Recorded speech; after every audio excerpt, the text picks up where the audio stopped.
आप में से भी कई लाइफ के उस पड़ाव पर पहुंच चुके हैं जहां टॉपिक ऑफ डिस्कशन घर खरीदने, गाड़ी खरीदने, बिजनेस शुरू करने जैसे मसलों पर सेंटर्ड हो चुका है। लेकिन पता है हर बार होने वाले इन डिस्कशंस का एंड पॉइंट क्या होता है?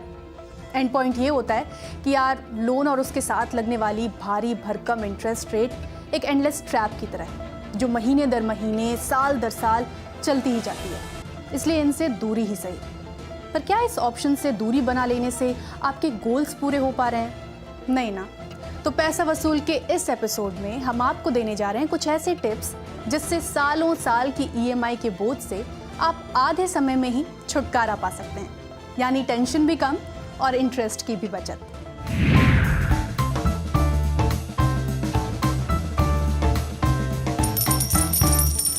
अब अलग अलग तरह के लोन पर चर्चा करने के बजाय होम लोन की ही बात करते हैं, क्योंकि ये अक्सर लंबे समय के लिए लिए जाते हैं और इस पर हम लाखों रुपए का इंटरेस्ट चुकाते हैं। पर पहले थोड़ा ईएमआई पेमेंट के इक्वेशन को समझ लें।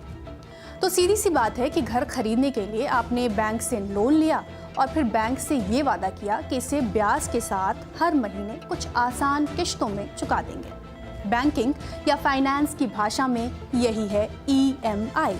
और ईएमआई का फंडा इतना भी सिंपल नहीं है। ज़्यादातर लोग ये मानकर चलते हैं कि जो रकम वो ईएमआई के रूप में चुका रहे हैं उसका आधा हिस्सा असल यानी प्रिंसिपल होगा और आधा इंटरेस्ट। लेकिन ऐसा है नहीं। हकीकत तो ये है कि शुरुआत में जब आप ईएमआई शुरू करते हैं तो उसका बड़ा हिस्सा ब्याज के रूप में जाता है और बहुत छोटा हिस्सा होता है प्रिंसिपल का। ईएमआई में प्रिंसिपल और ब्याज का ये हिस्सा अलग अलग बैंकों के लिए अलग अलग हो सकता है।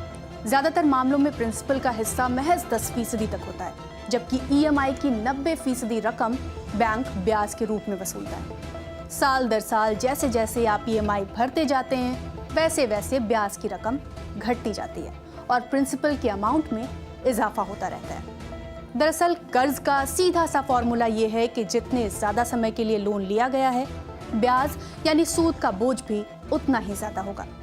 मसलन अगर 50 लाख का लोन आपने 9% की सालाना ब्याज दर पर 10 साल के लिए लिया है तो कुल ब्याज चुकाना होगा तकरीबन 26 लाख। अगर इतना ही कर्ज 15 साल के लिए लिया है तो ब्याज की रकम बन जाएगी 41 लाख रुपए। और अगर 50 लाख का यही होम लोन आपने सेम ब्याज दर पर 20 साल के लिए लिया है तो असल यानी मूलधन से ज़्यादा सूद चुकाना पड़ेगा और ब्याज की रकम बन जाएगी 58 लाख रुपए। यानी फॉर्मूला ये है कि कर्ज जितने कम समय के लिए लिया जाए ब्याज उतना ही कम देना होगा। अब आप कहेंगे कि ये तो सभी जानते हैं कि ज़्यादा समय के लिए लोन लेना होगा तो जाहिर है ब्याज भी ज़्यादा ही देना होगा। लेकिन अब हम आपको बताएंगे कि कैसे ब्याज की कुल रकम को कम किया जा सकता है।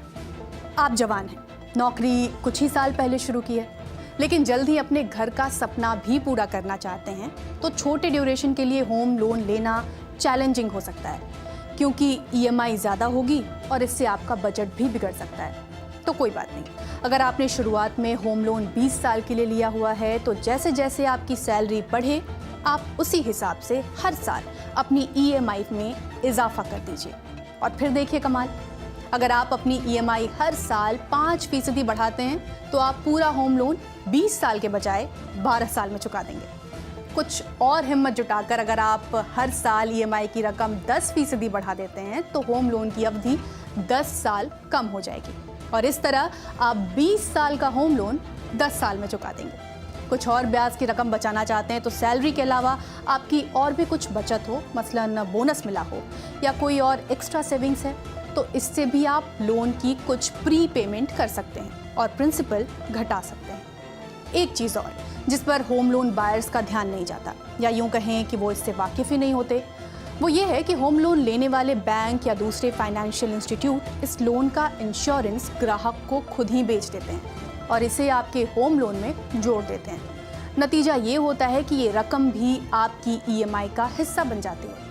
जानकार सलाह देते हैं कि इसकी बजाय आपको अलग से टर्म इंश्योरेंस लेना चाहिए, क्योंकि ये तब भी आपके साथ रहेगा अगर आप अपने लोन को समय से पहले चुका लेते हैं। एक और अहम बात, आप ये तो जानते ही हैं कि होम लोन पर सरकार इनकम टैक्स में छूट का लाभ देती है।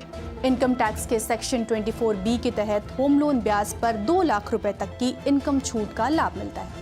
ऐसे में एक्सपर्ट सुझाव देते हैं कि अगर ज्वाइंट होम लोन लिया जाए यानी पति पत्नी मिलकर ये लोन लें तो दोनों कुल मिलाकर 4 लाख रुपए तक की इनकम टैक्स की छूट का लाभ ले सकते हैं। और तो और प्रॉपर्टी अगर महिला के नाम पर ली गई है तो कई राज्य सरकारें स्टैंप ड्यूटी में अच्छा खासा छूट भी देती हैं। तो पैसा वसूल के इस एपिसोड में ये था होम लोन पर कम से कम ब्याज चुकाने का फंडा। आप ऐसे ही किसी वित्तीय मसले को, फाइनेंशियल इशू को समझना चाहते हैं तो कमेंट बॉक्स में हमें सजेस्ट कर सकते हैं।